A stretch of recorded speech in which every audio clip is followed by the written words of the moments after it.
Hi viewers, welcome back to my channel. என்னோட comment பாக்ஸில் நிறைய பேர் கேட்குற ஒரு கேள்வி என்னன்னா, எப்படி பெல்லி ஃபேட்டை கம்மி பண்ணீங்க அப்படின்னு கேட்பாங்க. ஸோ இன்னைக்கு அதை பற்றி பார்க்கலாமா? என்னோட டெலிவரி முடிஞ்ச டைமில் நிறைய பெல்லி ஃபேட் இருந்துச்சு. ஓவராலாகவே ரொம்ப குண்டா இருந்தேன். இந்த ஒரு சிச்சுவேஷன்ல இருந்து இந்த சிச்சுவேஷனுக்கு வந்ததுக்கு நிறைய டிப்ஸ் அண்ட் ட்ரிக்ஸ் எல்லாம் யூஸ் பண்ணியிருக்கேன். அதெல்லாம் உங்களுக்கு நான் இன்னைக்கு சொல்லித்தரேன். அதில் கண்டிப்பாக பெல்லி ஃபேட் கம்மியாகும். நான் டெலிவரி முடிச்சு திருப்பி சென்னைக்கு வரும்போது என்னோட வெயிட் 83 kgs இருந்துச்சு. எப்படியாச்சும் ஒரு 70 ஆச்சும் வந்துடணும் அப்படின்னு சொல்லிட்டு இன்டர்மிட்டன்ட் ஃபாஸ்டிங் தான் ஃபர்ஸ்ட் ஸ்டார்ட் பண்ணேன். எனக்கு கையில குழந்தை இருக்கு, வீட்டுல வேலை பார்க்கணும், அதுல நான் ஸ்ட்ரெஸ் ஆகக்கூடாது இந்த டயட் பார்த்துக்கிட்டு அப்படிங்கிறதுனால ரொம்ப ஸ்லோவா தான் ஸ்டார்ட் பண்ணேன். ரொம்ப ஸ்லோவா இன்டர்மிட்டன்ட் ஃபாஸ்டிங் மட்டும் தான் முதல்ல ஸ்டார்ட் பண்ணேன். இப்போ இன்டர்மிட்டன்ட் ஃபாஸ்டிங் என்னன்னு நான் சொல்லிக்கிறேன் ஃபர்ஸ்டே. அதாவது ஒரு 16 hours வந்து எதுவும் சாப்பிடாம இருந்து 8 hours சாப்பிடுற ஒரு மெத்தட் தான் இன்டர்மிட்டன்ட் ஃபாஸ்டிங். அதுலயே நிறைய டைம் ஸ்லாட்ஸ் எல்லாம் இருக்கு. அதுல நான் ஃபாலோ பண்ணது இந்த 16:8 தான். இந்த 16 hours சாப்பிடாம இருக்கணும் அப்படின்னு எல்லாம் கேட்கும்போது அதெல்லாம் முடியுமா அப்படின்னு தோணும். ஆக்சுவலி நாம தூங்குற டைம் எல்லாம் சேர்த்து தான் இந்த 16 hours வருது. அதாவது நான் காலையில பிரேக்ஃபாஸ்ட் ஒரு 11:30க்கு எடுத்துக்கிட்டேன்னா 7:30க்குள்ள டின்னரை முடிச்சிடணும். அவ்வளவுதான் இன்டர்மிட்டன்ட் ஃபாஸ்டிங். உங்களுக்கு ஏத்த மாதிரி இந்த டைமிங்கை நீங்க செட் பண்ணிக்கலாம். இந்த இன்டர்மிட்டன்ட் ஃபாஸ்டிங் ஸ்டார்ட் பண்ண கொஞ்ச நாள்லயே வெயிட்டும் கம்மியாக ஆரம்பிச்சது, பெல்லி ஃபேட்டும் நல்லா ரெடியூஸ் ஆக ஆரம்பிச்சது. அது எனக்கு கொஞ்சம் மோட்டிவேட்டிங்கா இருந்துச்சு. அப்பதான் நான் வந்து சுகர் கட்டும் ஸ்டார்ட் பண்ணேன். அது எப்படி பண்ணேன்னு சொல்றேன். இந்த சுகர் எடுத்துக்க கூடாது அப்படின்னு சொல்லும்போது நிறைய பேர் கேட்கிற ஒரு கேள்வி என்னன்னா, ஃப்ரூட்ஸ் சாப்பிடக்கூடாதா அப்படின்னு கேட்பாங்க. இது ஃப்ரூட்ஸை பத்தின விஷயமே இல்ல. ஃப்ரூட்ஸ்ல இருக்கிறது நேச்சுரல் சுகர். நான் சொல்றது நம்ம டீல எல்லாம் போடுறோம் இல்ல சீனி, அதை பத்தி தான் சொல்றேன். இந்த சீனி போட்ட எதையுமே சாப்பிடக்கூடாது.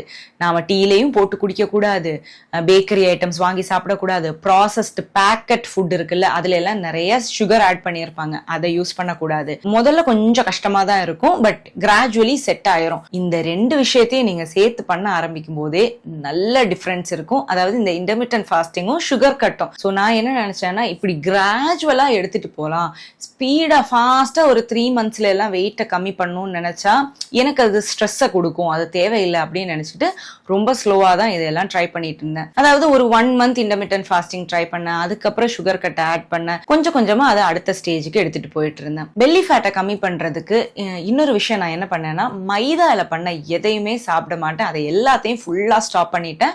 ரைஸையும் கம்மி பண்ணிக்கிட்டேன். இனிஷியலி ரைஸ் எடுக்காம இருக்கிறதுக்கு அது ரொம்ப கஷ்டமா இருந்துச்சு. அதனால அந்த குவான்டிட்டியை கம்மி பண்ணிக்கிட்டேன். கிராஜுவலா ரைஸ் சாப்பிட்றதையும் ஸ்டாப் பண்ணிட்டேன். இப்போ உங்களுக்கு தோணும், எல்லாத்தையும் ஸ்டாப் பண்ணா எப்படி, அது ஒரு ஆளால எப்படி முடியும் அப்படின்னு தோணும். அதான் நான் முன்னாடி சொன்னேன், இது எல்லாத்தையும் நான் ஒரு வாரத்துல ஸ்டாப் பண்ணல. எல்லாம் ரொம்ப டைம் எடுத்து ஒவ்வொரு மாசமா ஒவ்வொரு டிஃபரன்ஸ் கொண்டு வந்துட்டு இருந்தேன் என்னோட டயட்ல. அதனால எனக்கு இதை கன்சிஸ்டன்டாவும் பண்ண முடிஞ்சது, நல்ல ரிசல்ட்டும் கிடைக்க ஆரம்பிச்சது. இப்போ தேர்ட் பாயிண்ட் என்னன்னா, முன்னாடி சொன்ன மாதிரி நம்மளோட டயட் அண்ட் நம்மளோட லைஃப் ஸ்டைல் சேஞ்சஸ் நம்மளுக்கு ஸ்ட்ரெஸ்ஸை கொடுக்க கூடாது. இதுல ஒரு சயின்டிபிக் ரீசனும் இருக்கு. அதாவது ஸ்ட்ரெஸ் ஹார்மோனான கார்டிசோல் நம்மளோட பாடியில ஜாஸ்தியா இருந்தா நம்மளோட பெல்லி ரீஜன்ல நிறைய ஃபேட்டை டெபாசிட் பண்ணும். அது மட்டும் இல்ல, நம்ம எவ்வளோ டயட் பண்ணாலும் எவ்வளோ ட்ரை பண்ணாலும் இந்த ஃபேட் வந்து கரையாது. அதனால எப்பவுமே நம்மளோட ஸ்ட்ரெஸ் லெவலை கம்மி பண்ணி வச்சுக்கணும், அதை மேனேஜ் பண்ணிக்கணும்.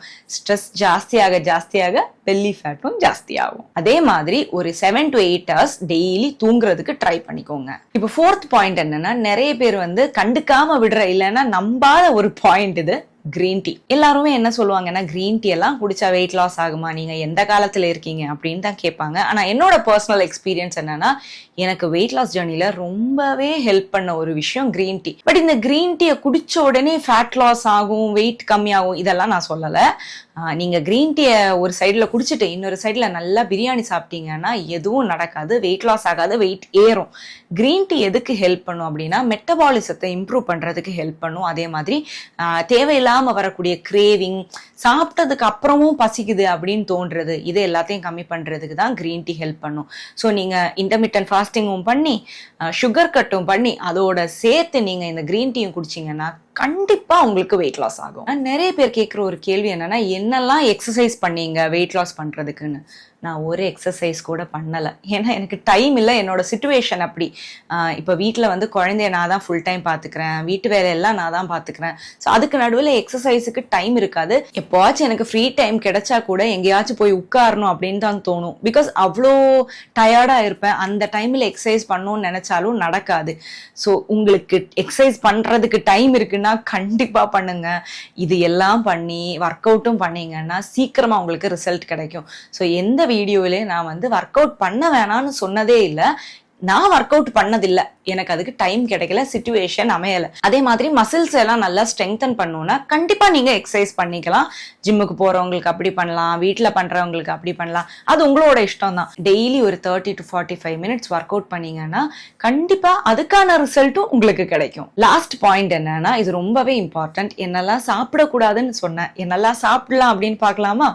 நிறைய புரோட்டீன் சாப்பிடணும். அதாவது எக், சிக்கன், மீட் இதெல்லாம் நிறைய சாப்பிடணும். இப்ப நான் இதெல்லாம் சாப்பிட மாட்டேன், நான் வெஜிடேரியன் அப்படின்னு சொன்னீங்கன்னா நீங்க பன்னீர் சாப்பிடலாம், கர்ட் சாப்பிடலாம், பால் குடிக்கலாம். இதுல எல்லாமே புரோட்டீன் இருக்கு. சோயா சாப்பிடலாம். ஸோ எல்லாத்துக்கும் நம்மளுக்கு ஆப்ஷன்ஸ் இருக்கு. வெஜிடேரியனா இருந்தாலும் நான் வெஜிடேரியனா இருந்தாலும் நிறைய ஆப்ஷன்ஸ் இருக்கு. ஆனா நம்ம அதை தேடி கண்டுபிடிக்கணும். அதை பத்தி நிறைய தெரிஞ்சுக்கணும். தெரிஞ்சுக்கிட்டு நீங்க டயட் பண்ணீங்கன்னா ஆக்சுவலி வெயிட் லாஸ் ஜர்னிங்கிறது வந்து ரொம்ப ஈஸியான ஒரு விஷயம். இப்ப நிறைய பேர் கேட்குற ஒரு கேள்வி என்னன்னா, பால் குடிக்கலாமா, வெயிட் லாஸ்க்கு ட்ரை பண்றேன், டீ குடிக்க முடியல அப்படின்னு சொல்றாங்க. நீங்க ஒரு கிளாஸ் பால் குடிக்கிறீங்க அப்படிங்கிறதுனால இங்க எதுவும் சேஞ்ச் ஆக போறது இல்ல. மத்த எல்லா ஸ்டெப்ஸையும் கரெக்டா பண்ணீங்கன்னா உங்களுக்கு வெயிட் லாஸ் ஆக போகுது. ஆனா சுகர் போடக்கூடாது. டீ குடிக்கலாம், சுகர் போடாம டீ குடிச்சீங்கன்னா உங்களுக்கு வெயிட் லாஸ் நடக்கும். எந்த பிரச்சனையும் இல்லை. பிகாஸ் நான் எங்கேயுமே டீ ஸ்டாப் பண்ணதே இல்லை. ஒரு 6 months வெயிட் லாஸ் ஜேர்னியில் இருக்கும்போது நான் டெய்லி டீ குடிச்சுக்கிட்டு தான் இருந்தேன். அது இல்லாமல் என்னால் வாழ முடியாது. நிறைய வீடியோஸில் சொல்லியிருக்கேன். நம்மளுக்கு ஆக்சுவலி என்ன வேணும்னா கன்சிஸ்டன்சி வேணும்.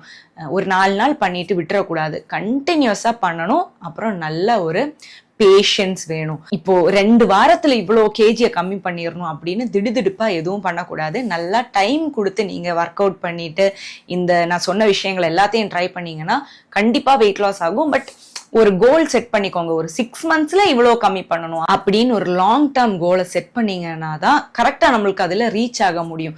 இந்த ஷார்ட் டேர்ம் ரிசல்ட்ஸ் எல்லாம் வேலைக்கு ஆகாது. ஸோ இது எல்லாத்தையுமே ட்ரை பண்ணி பாருங்க. ஓவரால் வெயிட்டும் கம்மியாகும், பெல்லி ஃபேட்டும் கம்மியாகும். ட்ரை பண்ணி பார்த்துட்டு உங்களோட ரிசல்ட் எப்படி இருக்குன்னு மறக்காம கமெண்ட் பாக்ஸ்ல சொல்லுங்க. அப்ப எல்லாருக்குமே பாய்.